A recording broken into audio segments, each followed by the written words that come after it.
ఇదిగోండి ఇప్పుడైతే మా తమ్ముడు అయితే సాంబార్ అయితే వేస్తున్నాడు. అది కూడా నా ఫేవరెట్ మునక్కాయ సాంబార్ అనమాట. ఇంట్లో అయితే చింతపండు అయితే మంచిగా పిసేసుకొని వేసేసుకున్నాం అనమాట. ఇదిగోండి అయితే పోయినసారి కూడా మా తమ్ముడు అయితే వెజిటేబుల్ సాంబార్ అయితే చేస్తాడు కదా, అందుకే ఈసారి కూడా వీటితో చేపిస్తాను అనమాట. అప్పుడైతే చాలా మంచిగా టేస్ట్ అయితే కుదిరింది కదా, అందుకైతే ఇప్పుడే చేపిస్తున్నాం అనమాట. ఎంతమందికి మీరు మునక్కాయ సాంబార్ అంటే ఇష్టం? మా ఇంట్లో అయితే నాకు చాలా ఇష్టం. కామెంట్ లో చెప్పండి. మన వీడియోలు మీరు చూస్తున్నారు కానీ లైక్ ఇవ్వట్లేదే.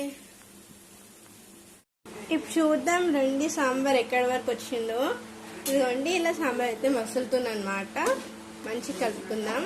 ఇప్పుడైతే కిచెన్ కానీ హాల్ కానీ ఏ రూమ్ లోకి వెళ్ళినా అయితే మొత్తం సాంబార్ స్మెల్ అనమాట. చాలా మంచిగా అయింది అనమాట. ప్లీజ్ అండి మా ఛానల్ అయితే లైక్ చేయండి. మా తమ్ముడు అయితే అడుగుతున్నాడు, ప్లీజ్ మా ఛానల్ అయితే లైక్ చేయండి. మా తమ్ముడి చిన్ని కోరిక తీర్చండి ప్లీజ్.